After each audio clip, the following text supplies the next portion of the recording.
नमस्कार साथियों, मैं हूं कुलदीप सिंह, सीनियर असिस्टेंट, वर्तमान में राजस्थान सरकार में। साथियों, मैं आज आपके लिए एक बहुत इंपॉर्टेंट वीडियो लेके आया हूं, जो कि जूनियर अकाउंटेंट की वैकेंसी से संबंधित है। अभी वर्तमान में सीईटी का रिजल्ट जो घोषित हुआ है, उसके बाद जो सीईटी ग्रेजुएशन लेवल है, उसमें सबसे बड़ी वैकेंसी जूनियर अकाउंटेंट की है। तो अब मैं आपको बताऊंगा कि आप सेकंड पेपर की तैयारी कैसे करें। इन 3 महीने में आप सेकंड पेपर की तैयारी करके कैसे सफलता प्राप्त कर सकते हैं। और जिन स्टूडेंट्स ने बीएड नहीं कर रखी है, उनके लिए ये भर्ती सोने पे सुहागा है। अतः आप ये वीडियो पूरा देखें, और वीडियो देखने से पहले हमारे चैनल को सब्सक्राइब करना ना भूलें। भाइयों, ये जो मार्कशीट खुली है, ये मेरी 2013 जेआरए की मार्कशीट है, जिसमें मेरे 582 नंबर थे। मैं एक साइंस का स्टूडेंट हूँ, लेकिन फिर भी आप देख पा रहे होंगे कि मेरे पेपर सेकंड के अंदर ज़्यादा नंबर हैं। पेपर फर्स्ट के बनिस्पत पेपर सेकंड में मेरे ज़्यादा नंबर हैं। तो आप भी दिमाग से ये बात निकाल दें कि पेपर सेकंड ज़्यादा हार्ड है या पे हमसे नहीं हो पाएगा। आप पेपर सेकंड में पेपर फर्स्ट से ज़्यादा नंबर ला सकते हैं। माना कि मैं सेलेक्ट नहीं हो पाया था, मैं जनरल का स्टूडेंट था, इस वजह से 2-3 नंबर से रह गया था। परंतु आप कैसे भी आप जैसे देख पा रहे हैं कि सेकंड पेपर में ज़्यादा नंबर है, तो आप सेकंड पेपर को ज़्यादा थोड़ा प्रेफरेंस दें। अब हम देखते हैं इस पेपर की स्कीम क्या है। सेकंड पेपर की स्कीम में जिस प्रकार से ये कुल 150 प्रश्न आएंगे, 450 नंबर के, 2.5 घंटे का पेपर रहेगा। इसमें कुल 6 सब्जेक्ट हैं। इसमें जो 5 और 6 नंबर हैं, राजस्थान सेवा नियम और जीएफ एंड आर, उनको छोड़कर सभी जो प्रश्न पत्र हैं वो स्नातक स्तर के होंगे। अब पेपर 2 में आपको पढ़ना क्या है और कितना पढ़ना है और क्या पढ़ना है। भाई, आपको ये पता नहीं चल पाएगा कि किस सब्जेक्ट पे ज़्यादा जोर देना है। तो इस प्रकार मैंने पिछली बार इसकी तैयारी की है, तो मैं आपको इसमें कुछ जानकारी देने के लायक समझता हूँ अपने आप को। जैसे कि पेपर सेकंड में कुल 150 प्रश्न हैं, 25-25 प्रश्नों के कुल 6 भाग होंगे। प्रत्येक प्रश्न के 3 नंबर रहेंगे, और अगर आप नेगेटिव करते हैं तो 1 नंबर काटा जाएगा। सिलेबस में कोई ज़्यादा परिवर्तन होना नहीं है, या फिर मानो कि होगा ही नहीं। कुछ नॉर्मल हो सकता है कि जैसे जीएसटी वगैरह कुछ टॉपिक जोड़ दे, वरना इसमें कोई चेंज नहीं होना है। हम सबसे पहले पेपर सेकंड में आरएसआर और जीएफ एंड आर से शुरुआत करेंगे, क्योंकि ये जो 2 भाग हैं, इनमें आप पूरे नंबर ला सकते हैं। मेरे खुद के भी पिछली बार इन दोनों में 25 में से 24-24 नंबर थे। अर्थात ये जो मार्क गेन करने के जो विषय है ना, ये यही है। अब हम आते हैं सिलेबस पे। आरएसआर और जेएफ एंड आर का जो सिलेबस है, जैसे आप Rajasthan service rules volume first है, केवल वॉल्यूम फर्स्ट के केवल चैप्टर सेकंड, थर्ड, 10वां, 11वां और इस प्रकार के 6-7 लेसन ही हैं। इसके अलावा जैसे कि राजस्थान सर्विस ज्वाइनिंग जो किए हैं, कार्यगण सेवा रूल, ये हैं। इसके अलावा जेएफ एंड आर में भी कुछ देख पा रहे हैं आपकी, कुछ एक ही हैं इसमें सब्जेक्ट चैप्टर। तो ये से कह सकते हैं कि ये सबसे अच्छा नंबर गेन करने के जो है सब्जेक्ट, ये सबसे अच्छे दोनों सब्जेक्ट हैं।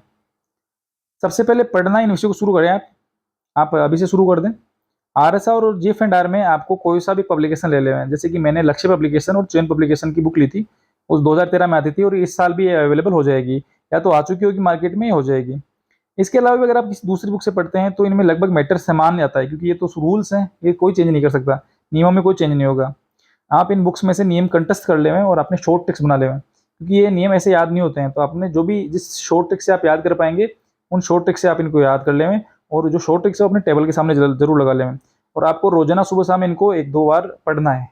इससे क्या है कि आप 25 में से 25 प्रश्न सही कर पाएंगे इनमें। अगला विषय हम देख पाते हैं बिजनेस मेथड, जो कि बीएम है।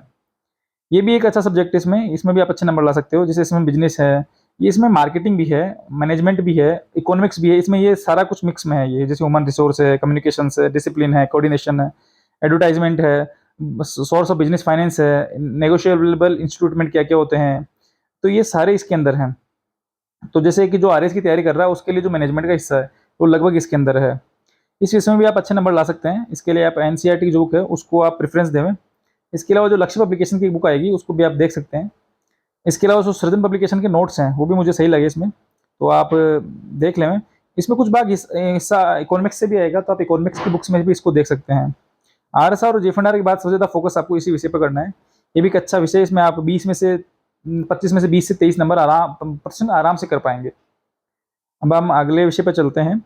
अगला विषय है भारतीय अर्थशास्त्र, इकोनॉमिक्स। ये एक लेंथी सब्जेक्ट है देखा जाए तो। इसमें इंडियन इकोनॉमिक्स के स्टार्टिंग से लेके, जैसे कि इसमें पॉपुलेशन, इसके अलावा बेरोजगारी, इंडस्ट्रियल ग्रोथ, इन्फ्लेशन, और पब्लिक सेक्टर में क्या समस्याएं हैं, मल्टीनेशनल कॉर्पोरेशन क्या है इंडियन इकोनॉमिक्स में, फॉरेन ट्रेड क्या है, नेशनल इनकम क्या है, और लास्ट में एक छोटा सा टॉपिक दे रखा है इकोनॉमी ऑफ राजस्थान। अतः इस विषय को पढ़ने के लिए आप जो मनमोहन शर्मा जी की बुक आती है भारतीय अर्थव्यवस्था की, ये जो आरएस वाले बच्चे हैं ये जानते हैं मनमोहन शर्मा जी की भारतीय अर्थव्यवस्था की बुक आती है। तो एनसीईआरटी की 11th-12th में जो इकोनॉमिक्स है आप वो पढ़ें, इसके अलावा पढ़ने की आपको जरूरत ही नहीं पड़ेगी। इसके अलावा अगर आप और देखना चाहते हैं तो स्प्रिंग बोर्ड के जो आरएस प्री के नोट्स हैं उसमें भी आपको इसमें से 4-5 टॉपिक आराम से मिल जाएंगे। और भारत और राजस्थान का आर्थिक सर्वे पढ़ना ना भूलें, क्योंकि उसमें से फैक्चुअल क्वेश्चन इसमें सीधे सीधे आएंगे। इस विषय में थोड़ा ध्यान ये रखें कि आप नेगेटिव अप्रोच ना करें, अर्थात आपको आता है तो ही करें, नहीं आता तो आप उस क्वेश्चन को छोड़ दें, वरना इसमें नेगेटिव मार्किंग ज्यादा है। अगला जो अपना विषय है वो अंकेक्षण ऑडिटिंग है। ये बहुत ही प्यारा और छोटा सा शॉर्ट एंड स्वीट सब्जेक्ट है। इसमें जैसे कि ऑडिटिंग, वाउचिंग, इंटरनल कंट्रोल, और ये कुछ 5-6 टॉपिक ही दे रखे हैं इसके अंतर्गत, जैसे कि गवर्नमेंट कंपनीज क्या होती है, ऑडिट रिपोर्ट क्या होती है, ऑडिट सर्टिफिकेट क्या है। ये एक अच्छा विषय नंबर गेन करने का, आप इसमें अच्छे नंबर ला सकते हैं। इसके लिए जैसे कि मैंने च्योन पब्लिकेशन की बुक ली थी, उसमें अच्छा दिया हुआ है। इसके अलावा 11th-12th की एनसीईआरटी भी सर्वश्रेष्ठ है, जो भी जिन्होंने पढ़ी होगी, नहीं पढ़ी तो आप देख लें।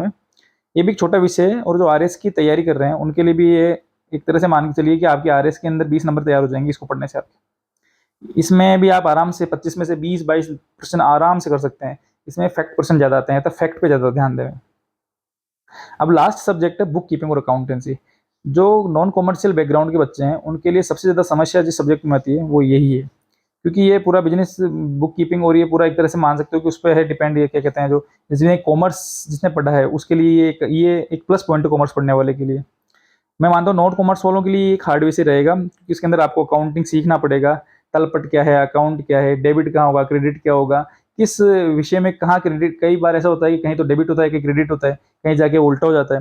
तो इसको आप 2 पार्ट में बांट लें, अकाउंटिंग को अलग कर लें और बुक कीपिंग को अलग कर लें। तो इसमें जो बुक कीपिंग वाला जो हिस्सा है वो थोड़ा हार्ड मानता हूँ मैं, अकाउंट से भी ज्यादा। तो इस सब्जेक्ट को तैयार करने के लिए जैसे कि आप लक्ष्य पब्लिकेशन की बुक है या एनसीईआरटी पढ़ सकते हैं, परंतु अगर आप इसकी कोचिंग लेंगे इस केवल एक सब्जेक्ट की, तो ये आपके लिए बेस्ट रहेगा। किसी भी कॉमर्स के टीचर से आप अप्रोच करें और उससे आप कोचिंग लें। ये एक्चुअली यह सब्जेक्ट बहुत लेंथी है, इसको 3 महीने में खींचना बड़ा टेढ़ा काम है, इसलिए इसके आप या तो कोचिंग ले लें। कोचिंग लेने से क्या है कि आप अच्छे तरह से पढ़ पाएंगे। इस पेपर में भी आप नेगेटिव अप्रोच से बचें, क्योंकि क्वेश्चंस क्या है आपको आता नहीं है, लेकिन आप फिर भी करने की कोशिश करेंगे तो माइनस मार्किंग देके आपको जाएगा। इस प्रकार हमने आपको पूरे 6 सब्जेक्ट थे पेपर सेकंड के, उनके बारे में ऊपर की एक तरह से राय दे दी है, सभी 6 विषयों की बात कर ली है। अब हम बात करते हैं कि आप प्रैक्टिस कैसे करें। प्रैक्टिस के लिए आपको पहले सब्जेक्ट पढ़ने पड़ेंगे, उसके बाद आप प्रैक्टिस शुरू करें। तो आप 2 महीने जून और जुलाई तक सब्जेक्ट को कम से कम 3 बार पूरा पढ़ लें, जो भी सब्जेक्ट दिखे आपने। और जो जीएफ&आर और आरएसआर है उसको तो आप मान के चलिए कि 10 से 15 बार पढ़ देना है आपको। जुलाई और अगस्त में आप सिक्वल पब्लिकेशन की एक क्वेश्चन बैंक आते हैं, तो आप वो देख सकते हैं। इसके अलावा किसी भी कोचिंग की एक आप मॉक टेस्ट ज्वाइन कर ले। इससे क्या होगा, आपका कॉन्फिडेंस है ना वो बूस्ट हो जाएगा।